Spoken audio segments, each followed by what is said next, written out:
Greetings and salutations, Visigoth here, and today I wanted to share with you some little tips that I've picked up throughout my time of playing the Elder Scrolls Online. My first tip will be that you might not have picked up on this. I didn't when I was first playing. Of course, you might already know this, but this is a way shrine. Basically, the art style or the way it looks will change depending on zone. But one thing that's constant is this little blue flame. And of course you'll notice on your map that this is the icon for the way shrine. Now as you see when I put my cursor on it, it says cost to recall. Now you can warp or recall to any way shrine anywhere in the world, wherever you are, for a certain gold cost. Another thing to keep in mind though is that if you actually go to that way shrine and interact with it, you can then use any way shrine in the world for free.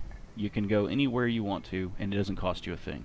So make sure that whenever you're questing that you unlock those way shrines, and just all you have to do to unlock them is just walk up to them and it'll say way shrine discovered, and then you can fast travel from that way shrine to any other way shrine that you've unlocked. Another little tip that I've found to be quite useful while playing, especially if you're using a 360 controller, is that if you'll notice, by default, if you're not using any kind of add-on to change your quest tracker, this is the standard quest tracker. It'll give you the title of the quest, but then your little objective, or a little descriptive of what your objective is. Now, of course, if you open your quest log, you'll see a list of all of your quests that are available. This is nice because it gives you a little bit more info on what you're doing, and sometimes it'll be easier to read the multiple tasks. But one thing that's not super useful is while you're questing, trying to do this. This is good just when you have a minute and you want to further understand what you're doing. But when you're just straight up questing and going from quest to quest, if you just open your map, you'll notice over here is a little quest tab. If you click that, this will display the list of quests that you actually have right now. And if you look at your map, it corresponds to what's going on. Right now, this is the quest that I have actively selected. So when I'm not looking at anything up in the top right corner, that's the quest that's being displayed. But now if I want to quickly change that, like you'll notice, I have all of these objectives over here. If I want to start actively tracking this quest, all I have to do is open my map and left click on that.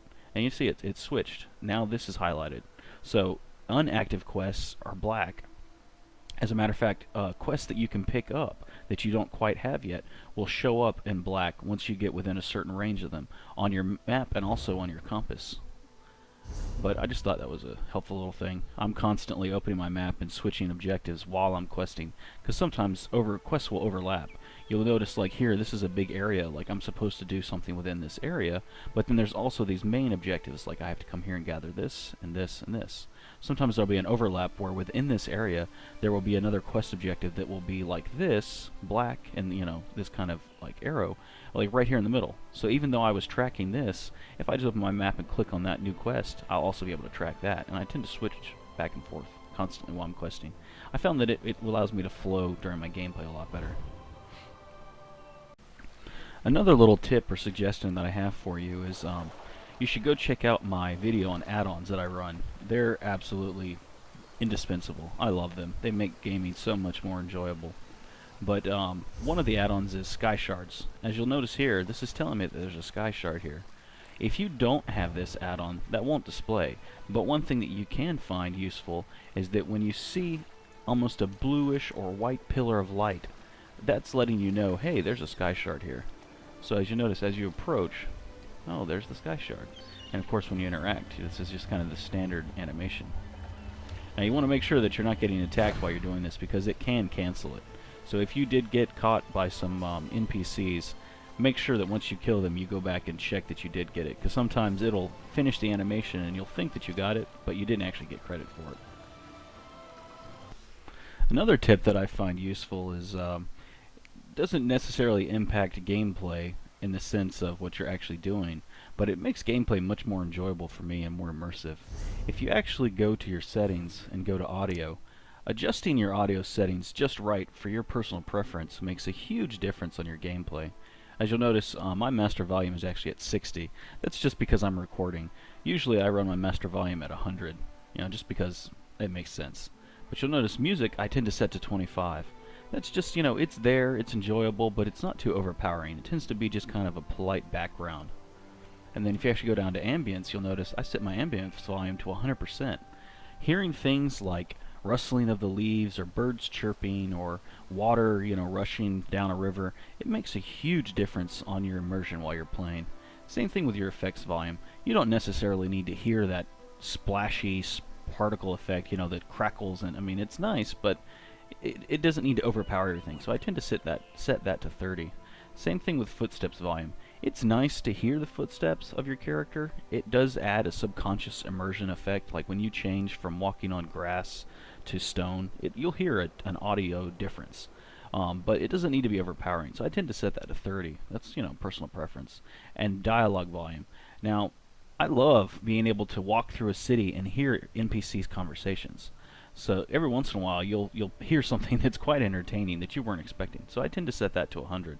And interface volume. This can be a little tricky because it will apply differently depending on what you're doing. While I'm actually questing, I like to hear things like a ping when I'm out of a resource, or a kind of a crackling ping when my ultimate is recharged. That way I don't have to constantly stare at the UI. I can just pay attention to game.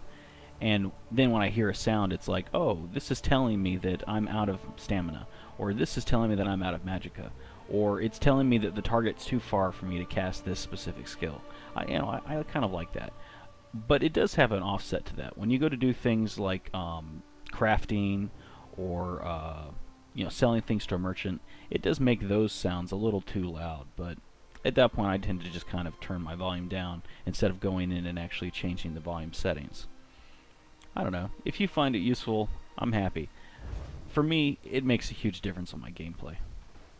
Another tip that I found super useful when I was starting out was if you make sure that under settings and I believe it's gameplay, combat cues is turned on. This will allow certain visual representations of what you're doing to display on your screen while you're fighting.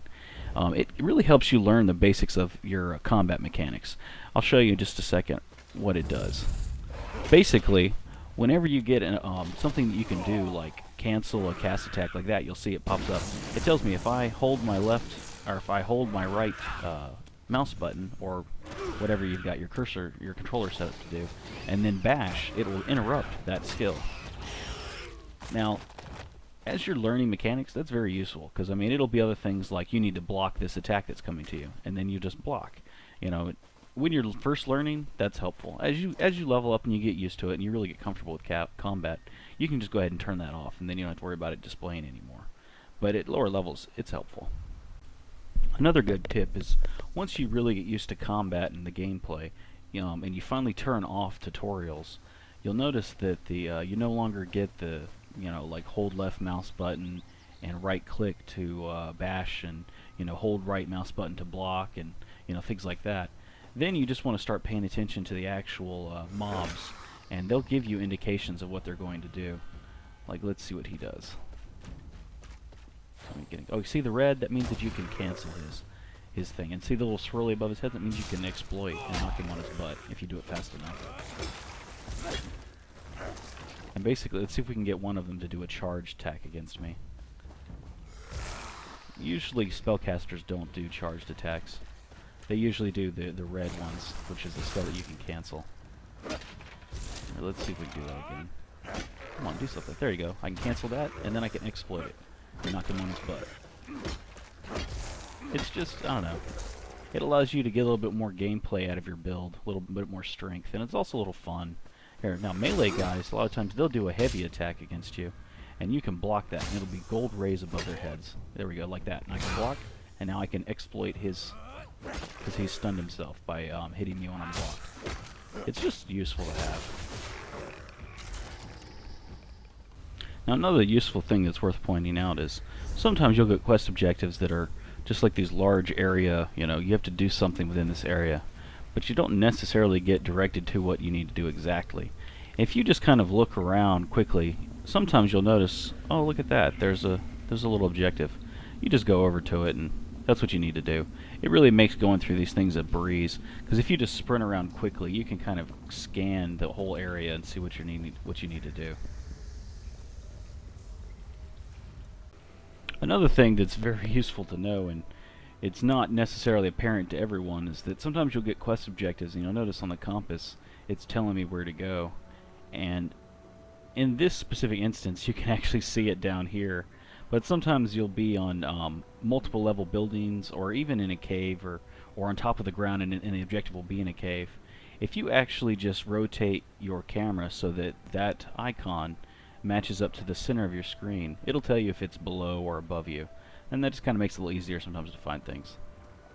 Now, another super important thing to realize with the Elder Scrolls Online is that loot is universal. In other words, if you are attacking an enemy and another player that is not in your party is attacking an enemy, you don't have to worry about them stealing your loot or stealing your kill. It's shared. You have your own loot that comes from the enemy, they have their own loot that comes from the enemy. So, other than fighting for resource nodes, you know, like iron or wood, you don't have to worry about someone stealing stuff from you in this game. Another tip that I would suggest you do this is, you'll notice I have a mount and it's very slow. I'm trying to get up here to this point of interest, and it's going to take me forever, even sprinting. I mean, so as soon as you can, start going to a stable master and train speed up. The whole point to the mount is to get from point A to point B faster, at least in my opinion. You know, because I can always get off my mount and do something if I'm in the area. But if I want to go from here to, say, I don't know, the next zone, like say I'm going up here, it's going to take me forever to get there on this slow mount. Once you start getting your mount to, like, I'd probably say 15% speed increase, it's noticeable. 20% speed increase is very noticeable. And, you know, I mean, it just keeps going up from there, where eventually, once you've got it maxed out at 60%, you really feel like you're moving along. And once you've completed speed, I would suggest that you definitely do stamina. Now, even though you can sprint on your mount, and you'll notice in the bottom of the screen that there's a second bar underneath my stamina bar. That's the mount stamina. It will deplenish, but the thing to know is that that's not directly for your sprinting. You can still continue to kind of go at a fast pace on your mount, even once you run out of stamina. What that's really for is that when you get hit by an enemy, you don't get dismounted. Like, you'll notice, I get hit once while I'm sprinting, I just get knocked right off. That's because I had 0 stamina. Or let me kill this real quick. Show you. Here. Now that I'm back to full stamina on my mount, I can run around, or I can't run, but I can go past these guys and get hit a couple times and not get dismounted. But you'll notice that it does take away from stamina when they hit me. So the more stamina that you have, the more times you can get hit by an enemy before getting knocked off. Yes, this is very good for PvP, but it's also really good for PvE, when you want to just get from point A to point B, and you don't want to have to, like, you know, run around everything. Just being able to run straight through something is really nice every once in a while. Another little tip that I give for new players is that if you're not really sure where to go next, if you just run along roads, like you'll notice all these roads everywhere, if you just follow roads, eventually you'll run into some sort of NPC on the side of the road telling you, hey, there's a quest here. Like you'll notice right here, there's one. It's a note. Sometimes it's an NPC, sometimes it's an inanimate object. You never know. But that's just a good way to kind of flow through an entire zone and make sure that you're not really skipping too much. Another quick little tip for beginners is that as you're questing, always keep your eye out for these chests. You know, make sure you also carry a little stack of lockpicks on you. It might take a little bit of effort to unlock one of them, but it's always nice to just get a little extra boost of, you know, money and loot. It just makes, you know, questing that much more fun. And if you do them in your level, they tend to be pretty easy. Oh, look at that. Nothing special, but, you know, it's just a nice little extra bit of loot. Another helpful tip when you're first starting out is, if you're solo questing and you only have like one skill point, you're trying to decide what to spend it on, if you'll look at something like this, increases health regeneration while in combat by 10%. This is my one of my racial passive abilities. That's nice, but honestly, I'll see more benefit questing from going with something that's more like damage based. You know, it's just basically until I get to a point where I feel like I'm a little weak or I'm taking too much damage. I'll always try to take things that are going to increase how much damage I do. It's just it makes gameplay feel stronger.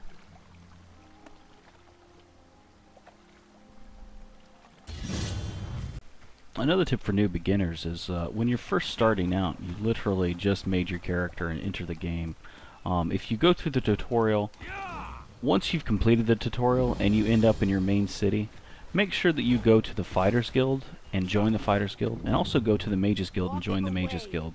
There's nothing but benefits. Basically, it will add those skill lines to your actual character. And also go to the local brothel or the local bar and try to pick up Undaunted, because that's just another skill line that's, you know, as you're playing, you want to make sure that you have those and level them up. You never know when there will be a skill that's useful for you. Oh, I forgot to get Undaunted. I should go back and grab that.